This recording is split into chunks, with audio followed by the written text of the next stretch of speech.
नमस्कार दोस्तों, मैं आपका मित्र कुमुद रंजन सिंह स्वागत करता हूं आपका अपने इस चैनल में जिसका नाम है लर्न एस्ट्रोलॉजी विद कुमुद रंजन सिंह। दोस्तों, मैं अपने निवास स्थान जमशेदपुर झारखंड से आप लोगों के समक्ष उपस्थित हूं। दोस्तों, आज जिस टॉपिक को मैं आप लोगों के साथ शेयर करूंगा वो है राहु और केतु। ठीक है, और इसमें भी जो सबसे इम्पोर्टेंट ये है कि राहु और केतु को छाया ग्रह क्यों कहते हैं।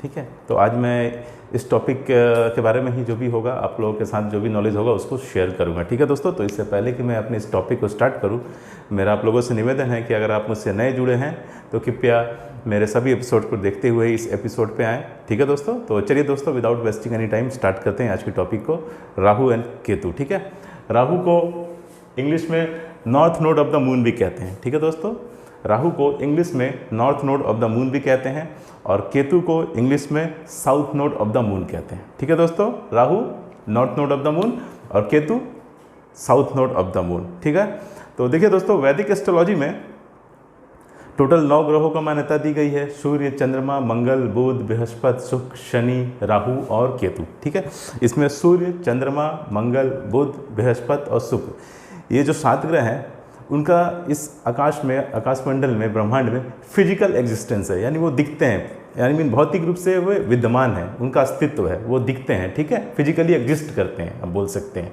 लेकिन राहु और केतु ये 2 ऐसे ग्रह हैं जिनकी कोई फिजिकल एग्जिस्टेंस नहीं है। ठीक है, भौतिक रूप से ये आपको ये अस्तित्व में नहीं है। ठीक है, क्लियर है दोस्तों। सूर्य, चंद्रमा, मंगल, बुध, बृहस्पति, शुक्र, शनि, ये जो 7 ग्रह हैं उनकी फिजिकल एग्जिस्टेंस है, वो भौतिक रूप से विद्यमान है। लेकिन राहु और केतु क्या है, वो भौतिक रूप से विद्यमान नहीं है, उनकी फिजिकल एग्जिस्टेंस नहीं है। वो क्या है, वो 2 ज्योमेट्रिकल इंटरसेक्शंस पॉइंट है। ठीक है, यानी 2 ज्योमेट्रिकल इंटरसेक्शन पॉइंट्स है, मतलब आप समझ लीजिए कि एक कोऑर्डिनेट पॉइंट है। अगर आप साइंस के स्टूडेंट्स होंगे तो आप जानते होंगे कि कोऑर्डिनेट ज्योमेट्री आप पढ़े होंगे, तो इसमें कोऑर्डिनेट पॉइंट्स है। ठीक है, तो ये क्या है, राहु और केतु 2 ज्योमेट्रिकल कोऑर्डिनेट पॉइंट्स हैं। ठीक है, तो चलिए मैं इसके बारे में डिटेल में आप लोगों को यहाँ बताता हूँ। ठीक है दोस्तों, तो देखिए दोस्तों, आप जानते हैं कि सूर्य केंद्र में होता है, सूर्य के चारों ओर सभी ग्रह क्या होते हैं, परिक्रमा करते रहते हैं। ठीक है, सूर्य के चारों ओर पृथ्वी परिक्रमा करते रहती है और ये जो पाथ है, उसका जो शेप होता है इलिप्टिकल शेप होता है, और इस पाथ को क्या बोलते हैं, हम इक्लिप्टिक पाथ बोलते हैं। ठीक है, ये जो पाथ है इसको हम क्या बोलते हैं, इक्लिप्टिक। ये सूर्य है, ये पृथ्वी है। ठीक है, और सूर्य के चारों पृथ्वी जिस लोकस को फॉलो कर रही है, ठीक है, उसका शेप क्या होता है, इलिप्टिकल होता है, और उस पाथ को हम बोलते हैं इक्लिप्टिक पाथ। ठीक है दोस्तों, तो देखिए दोस्तों,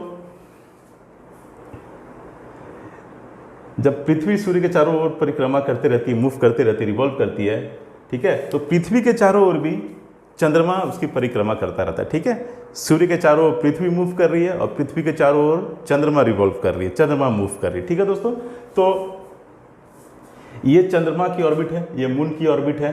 ठीक है, ये चंद्रमा है जो पृथ्वी के चारों ओर मूव कर रहा है, परिक्रमा कर रहा है उसका, ये पृथ्वी है, चंद्रमा है, उसके चारों ओर मूव कर रही है। ठीक है, तो इसकी जो ऑर्बिट होती है, चंद्रमा की जो ऑर्बिट होती है, जो उसका पाथ है, ठीक है, वो इस जो इक्लिप्टिक जो प्लेन है, ठीक है, ये टोटल प्लेन क्या हो गया आपका, ये टोटल इक्लिप्टिक प्लेन है। ठीक है, ये टोटल जो प्लेन है वो आपका इक्लिप्टिक प्लेन है, ये जितना है ये सब क्या होगा, इक्लिप्टिक प्लेन है। ठीक है दोस्तों, जो एरिया है वो इक्लिप्टिक प्लेन है। ठीक है, तो जब मून जो है, ठीक है, ये मून की जो ऑर्बिट है वो क्या होती है, इस इक्लिप्टिक प्लेन से 5 डिग्री पे इंक्लाइंड होती है, पैरेलल नहीं होती है। ठीक है, ये जो इक्लिप्टिक प्लेन है, ठीक है, उस पे उसकी तुलना में जो मून होती है वो 5 डिग्री पे इंक्लाइंड होती है। देखिए, ये इक्लिप्टिक प्लेन है, ठीक है, जिसको मैंने एक लाइन से यहाँ शो किया है। ठीक है, और ये क्या है, आपकी चंद्रमा की ऑर्बिट है, चंद्रमा का जो ऑर्बिटल पाथ है वो है, तो ऐसे। ठीक है, यानी क्या है, 5 डिग्री का एंगल जो होता है वो इक्लिप्टिक प्लेन से चंद्रमा की ऑर्बिट बनाती है। ठीक है, क्लियर है दोस्तों, चंद्रमा का जो ऑर्बिट है वो इक्लिप्टिक प्लेन से 5 डिग्री के एंगल पे रहता है। ठीक है, पैरेलल नहीं होता, पैरेलल मीन्स एकदम बिल्कुल 0 डिग्री एक दूसरे के बीच में। ठीक है, उसको बोलते हैं पैरेलल। लेकिन 5 डिग्री मतलब वो उससे थोड़ा सा टिल्टेड रहेगा, 5 डिग्री का एंगल बनाएगा वो इक्लिप्टिक प्लेन से। ठीक है दोस्तों, तो देखिए दोस्तों, तो चंद्रमा मूव करते हुए, ठीक है, 2 ऐसे पॉइंट्स पे आता है जब जैसे देखिए यहाँ चंद्रमा मूव कर रहा है, ये चंद्रमा है, ये चंद्रमा का पाथ है, ये चंद्रमा, ये चंद्रमा, ये चंद्रमा का पाथ है, ठीक है। ये जो पाथ है इसको बोलेंगे ascending path of the moon, ये क्या हो गया आपका descending path of the moon, ठीक है। तो चंद्रमा मूव करते हुए, ठीक है, उसका पाथ जो होता है जिस 2 पॉइंट पे इक्लिप्टिक प्लेन को कट करता है, ठीक है दोस्तों, चंद्रमा का जो ऑर्बिटल पाथ है, ऑर्बिटल जो पाथ है, ये पाथ 2 पॉइंट पे इक्लिप्टिक प्लेन को कट करता है, वो दोनों पॉइंट ही क्या कहलाते हैं, राहु और केतु कहलाते हैं, ठीक है दोस्तों। तो देखिए दोस्तों, एक पॉइंट आपका हो गया ये, ठीक है, एक पॉइंट हो गया आपका ये, और दूसरा पॉइंट जहां कट हो रहा है ये क्या है, ये, ठीक है। तो ये 2 पॉइंट जो है वो क्या कहलाते हैं, राहु और केतु, ठीक है दोस्तों। क्लियर है कि चंद्रमा का जो पाथ होता है, जो ऑर्बिट होता है, वो इक्लिप्टिक पाथ को जिन 2 पॉइंट्स पे इंटरसेक्ट करता है, यानी काटता है, ठीक है। इंटरसेक्शन आप पढ़े होंगे कोऑर्डिनेट ज्योमेट्री में, ठीक है। तो चंद्रमा का ऑर्बिट, उसका जो ऑर्बिटल पाथ है, वो जिन 2 पॉइंट्स पे इक्लिप्टिक प्लेन को कट करता है, वो 2 पॉइंट क्या कहलाते हैं आपको, राहु और केतु कहलाते हैं, ठीक है। इसमें ये जो पाथ होगा वो क्या कहलाएगा, north node of the moon, और ये कहलाएगा आपका south node of the moon, ठीक है। मैंने इसको शो किया एरो से, देख लीजिए, ये south node of the moon, ठीक है, और ये north node of the moon. North node of the moon को हम क्या बोलेंगे, राहु बोलेंगे, और south node of the moon को क्या बोलेंगे, केतु, ठीक है। तो मतलब इसको और आसानी में समझ लीजिए कि चंद्रमा जो पाथ है, जो एक्सेंडिंग ऑर्डर में जब रहता है, ठीक है, यानी ऊपर की ओर जब जा रहा है चंद्रमा, ठीक है, चंद्रमा का जो पाथ है जब असेंडिंग पाथ हो, तो उस समय इक्लिप्टिक प्लेन को जहाँ पे कट करता है वो कहलाता है राहु, यानी north node of the moon, ठीक है। और जब चंद्रमा का पाथ जो होता है डिसेंडिंग ऑर्डर में रहता है, आई मीन नीचे की ओर आ रहा होता है, उस समय इक्लिप्टिक प्लेन को जहाँ पे कट करता है वो कहलाता है केतु, यानी south node of the moon, ठीक है दोस्तों।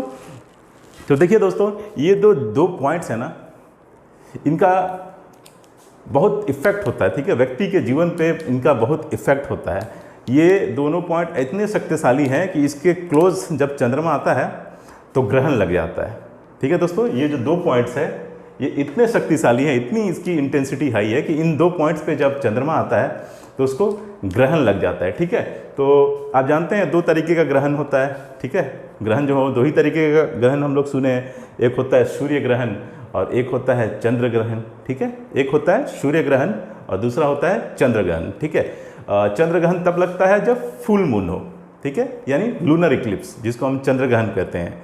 लूनर इक्लिप्स, चंद्र ग्रहण तब लगता है in the case of full moon, I mean full moon के केस में, और सोलर इक्लिप्स जो होता है in the case of new moon, ठीक है, यानी अमावस्या, ठीक है। फुल मून को हम क्या बोलते हैं, पूर्णिमा, और न्यू मून को हम क्या बोलते हैं, अमावस्या। तो जनरली आप देखिएगा कि पूर्णिमा और अमावस्या यानी फुल मून और न्यू मून, उस समय ही आपका जनरली क्या होता है, ग्रहण लगता है, ठीक है दोस्तों। तो देखिए दोस्तों, ये जो पॉइंट्स है ये आपके चंद्रमा का पाथ है, ये आपका चंद्रमा मैंने यहाँ शो किया है, ठीक है।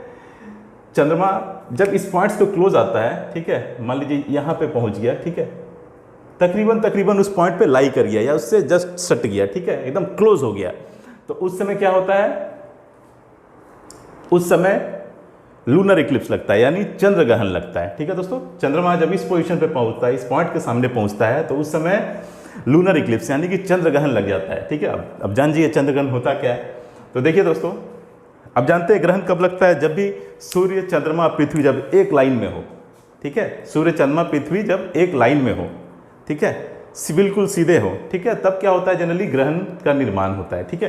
तो देखिए दोस्तों, जब इस पॉइंट पे जब चंद्रमा पहुंचता है तो देखिए सूर्य यानी सन, फिर अर्थ और फिर मून, ये क्या है, तीनों बिल्कुल एकदम सीध में हो जाते हैं, तो क्या होता है, आपका चंद्र ग्रहण का निर्माण होता है, ठीक है, लूनर इक्लिप्स, फुल मून, ठीक है। तो इस केस में क्या होता है, देखिए ये सूर्य है, सूर्य की रोशनी पहले किस पे पड़ेगी, तो सूर्य के बाद कौन सा आ रहा है, अर्थ आ रहा है, ठीक है, पृथ्वी आ रही, तो सूर्य की रोशनी पहले पृथ्वी पे जाएगी और पृथ्वी से फिर किस पे जाएगी, आपकी पृथ्वी से उसका जो छाया है, पृथ्वी का छाया क्या है, आपका चंद्रमा पे पड़ेगा, ठीक है। सूर्य की रोशनी पृथ्वी पे गई और पृथ्वी का जो छाया है वो क्या होगा, आपका चंद्रमा पे पड़ेगा, ठीक है। ये पृथ्वी का छाया चंद्रमा पे पड़ेगा तो क्या होगा, आपका लूनर इक्लिप्स का निर्माण होगा, ठीक है, चंद्र ग्रहण लगेगा, याद रखिएगा, ठीक है। सूर्य की रोशनी अर्थ पे गई, ठीक है, अब अर्थ ने क्या किया, अर्थ तो सूर्य की रोशनी को चंद्रमा पे नहीं जाने दे रहा, तो बीच में क्या कर रहा है, ऑब्स्टेकल का काम कर रहा है, ठीक है, अवरोध का काम कर रहा है। तो सूर्य की रोशनी अर्थ पे गई, पृथ्वी पे गई, और पृथ्वी की जो छाया होगी वो जाएगी किस पे, तो वो जाएंगी आपके चंद्रमा पे, मून पे, ठीक है। तो हम क्या बोलेंगे कि चंद्रग्रहण लग गया, यानी फुल मून, ठीक है, फुल मून हो गया यानी चंद्रग्रहण लग गया। उसी तरीके से जब चंद्रमा मूव करते हुए ये आपके south node of the moon, ठीक है, इस पोजीशन पे आएगी, करीबन करीबन एकदम दोनों पोजीशन जो है एक दूसरे से लाई कर जाएंगे, सट जाएंगे, कोइंसाइड कर जाएंगे, ठीक है। तो क्या होता है, सूर्य ग्रहण लगेगा, ठीक है। अब ये भी समझ लीजिए कि सूर्य ग्रहण क्या होता है। आप बच्चों में, जब आप बच्चे होंगे तो सब पढ़े होंगे, लेकिन हो सकता है धीरे धीरे भूल गए होंगे, तो ठीक है, मैं फिर से आपको इसका रिमाइंड करा दे रहा हूँ। तो देखिए, जब चंद्रमा इस पॉइंट पे पहुंच जाता है, जिसको south node of the moon बोल रहे हैं, यानी जो इंटरसेक्शन पॉइंट्स है चंद्रमा का ऑर्बिट का और इक्लिप्टिक पाथ का, ठीक है। तो जब चंद्रमा इस पॉइंट्स के करीब पहुंच जाता है तो क्या होता है, सोलर इक्लिप्स लगता है, सूर्य ग्रहण लगता है, ठीक है। और सूर्य ग्रहण कब लगता है, ड्यूरिंग न्यू मून, ठीक है, अमावस्या के समय, जनरली अमावस्या के समय, ठीक है। तो देखिए, जब चंद्रमा इस पोजीशन पे पहुंच गया तो क्या हो गया, सूर्य, चंद्रमा और पृथ्वी एक लाइन में आ गए, सूर्य फिर चंद्रमा फिर पृथ्वी। तो चंद्रमा क्या कर रही है, चंद्रमा पे सूर्य की रोशनी पड़ रही है और चंद्रमा जो है बीच में रुकावट का काम कर रही है, वो सूर्य की रोशनी को पृथ्वी पे नहीं पहुंचने दे रही। चंद्रमा से पृथ्वी पे क्या पहुंचेगा, तो चंद्रमा की जो छाया है वो पृथ्वी पे पहुंचेगी, ठीक है। ये चंद्रमा की जो छाया है वो पहुंचेगी पृथ्वी पे, तो क्या बोला जाएगा कि सूर्य ग्रहण लग गया, ठीक है, यानी अमावस्या, ठीक है दोस्तों। तो क्लियर है, आई मीन ये दोनों पॉइंट इतने शक्तिशाली हैं कि ये ग्रहण का निर्माण कर देते हैं, यानी इस पोजीशन पे जब चंद्रमा आता है इन दोनों इंटरसेक्शन पॉइंट पे, तो सूर्य ग्रहण और चंद्र ग्रहण का निर्माण हो जाता है, ठीक है। और यहाँ पे मैंने बता ही दिया कि सूर्य ग्रहण मतलब क्या हो गया कि चंद्रमा की छाया पृथ्वी पर, और चंद्र ग्रहण मतलब क्या हो गया, पृथ्वी की छाया मून पर। यही कारण है कि उनको हम छाया ग्रह कहते हैं, ठीक है। ये वैसा ही इफेक्ट देते हैं जैसे, आई मीन इनकी जो इफेक्टिवनेस है, जो फल देने का जो ये है कैपेसिटी, एफिशिएंसी है, ये दूसरों पे डिपेंड करती है। आई मीन जिस राशि पे ये बैठते हैं ना, ठीक है, मान लीजिए राहु और केतु जिस राशि में भी बैठे हैं, उस राशि का स्वामी कैसा है, आई मीन उस राशि का स्वामी अगर अच्छे जगह भाव में प्लेस्ड है, ठीक है, तो क्या करेंगे, अच्छा रिजल्ट देंगे। लेकिन हाँ, जिस राशि में बैठे हैं, अगर मित्र राशि में बैठे हैं और उस मित्र राशि का स्वामी अच्छे जगह पे प्लेस्ड है, तभी ये अच्छा रिजल्ट देंगे। अदरवाइज़ क्या करेंगे ये, अदरवाइज़ अगर जिस अपने मित्र राशि में बैठे हैं, लेकिन उसके बाद भी अगर उनका मित्र राशि का जो स्वामी है वो अगर गलत भाव में बैठ गया, गलत घर में बैठ गया है, तो भी ये अच्छा रिजल्ट नहीं दे पाएंगे, ठीक है। तो इनका जो रिजल्ट देने का जो ये है कैरेक्टर है, वो क्या होता है, दूसरे पे डिपेंड करता है, ठीक है। इसलिए इनको छाया भी बोलते हैं, ठीक है। समझ में आ गया आपको कि क्यों इसको छाया बोल रहे हैं, क्योंकि एक डायरेक्टली अपना रोल नहीं प्ले कर रहे हैं, ठीक है, किसी दूसरे पे डिपेंड कर रहे हैं, ठीक है। जिस राशि में बैठे हैं वो मित्र है कि नहीं, और अगर मित्र है तो उस राशि का स्वामी अच्छे भाव में, अच्छे घर में प्लेस्ड है कि नहीं, ठीक है, तभी ये अच्छे रिजल्ट दे पाएंगे। और दूसरा क्या है कि एक तरीके से देख रहे हैं कि आप ये ग्रहण का निर्माण करते हैं, सूर्य ग्रहण और चंद्र ग्रहण, ये दो इंटरसेक्शन पॉइंट्स इतने शक्तिशाली है कि वहाँ पे जब चंद्रमा आता है तो सूर्य ग्रहण और चंद्र ग्रहण का निर्माण होता है, ठीक है। सूर्य ग्रहण में क्या होता है, सूर्य ग्रहण में चंद्रमा की छाया पृथ्वी पर पड़ती है, ठीक है, यानी अमावस्या। और चंद्र ग्रहण में क्या होता है, पृथ्वी की छाया जो होती है मून पे, ठीक है, चंद्रमा पर, यानी फुल मून यानी पूर्णिमा, ठीक है दोस्तों। तो यही कारण है कि इनको छाया ग्रह भी बोला जाता है।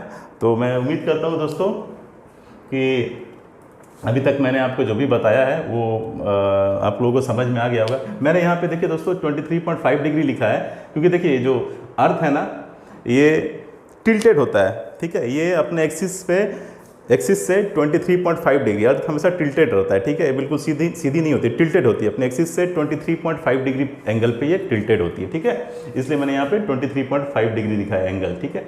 ये अर्थ की एक्सिस हो गई, ठीक है, ये अर्थ की एक्सिस हो गई। देखिए ये 23.5 डिग्री का एंगल टिल्टेड होता है, ठीक है। तो क्लियर है दोस्तों, आप लोग समझ गए होंगे कि राहु क्या है, north node of the moon, और केतु क्या है, south node of the moon. और क्या होते हैं राहु और केतु, राहु और केतु एक्चुअली इनका कोई फिजिकल एग्जिस्टेंस नहीं है, ये दो ज्योमेट्रिकल इंटरसेक्शन पॉइंट्स है। कौन से दो पॉइंट्स है ये वो पॉइंट्स है जहाँ पे चंद्रमा का जो ऑर्बिट होता है, चंद्रमा का जो पाथ होता है, वो इक्लिप्टिक प्लेन को जहाँ दो हिस्सों में, दो भागों में, आई मीन जहाँ दो पॉइंट्स पे कट करता है, वही दो पॉइंट्स होते हैं आपके, कहलाते हैं राहु और केतु, ठीक है। राहु क्या होता है, कौन सा पॉइंट होता है, तो चंद्रमा का जो असेंडिंग पाथ है, ठीक है, असेंडिंग पाथ में जब जो उसका पाथ होता है वो इक्लिप्टिक प्लेन को जिस पॉइंट पे कट करता है वो कहलाता है Rahu, north node of the moon, और जब चंद्रमा का डिसेंडिंग पाथ होता है, नीचे की ओर आता है, ठीक है, तो उस समय इक्लिप्टिक प्लेन को जिस पॉइंट्स पे कट करता है वो क्या कहलाता है, केतु, यानी south node of the moon. ठीक है दोस्तों, तो मैं उम्मीद करता हूं दोस्तों कि अभी आज मैंने आप लोगों के साथ जो भी नॉलेज शेयर किया राहु और केतु के बारे में, और ये बताया कि उनको क्यों छाया ग्रह कहा जाता है, आप लोगों को अब तक ये अच्छे तरीके से समझ में आ गया होगा। अगर इसके बाद भी आप लोगों को कोई कन्फ्यूज़न है, कोई क्वेरी है, तो आप कॉमेंट सेक्शंस में आकर कॉमेंट कर सकते हैं। मैं कोशिश करूँगा कि उसका जल्द से जल्द आके रिप्लाई दूँ। ठीक है दोस्तों, तो अगर आपको मेरा ये वीडियो पसंद आया हो तो आप मेरे चैनल को लाइक कीजिए, शेयर कीजिए और सब्सक्राइब कीजिए, और बेल आइकन को जरूर प्रेस कीजिए ताकि मैं जैसे ही कोई नया वीडियो डालूं वो उसकी नोटिफिकेशन आपको मिल जाए। ठीक है दोस्तों, तो आज के लिए इतना ही, मिलते हैं अगले एपिसोड में, तब तक के लिए नमस्कार, जय श्री कृष्णा, जय हिंद।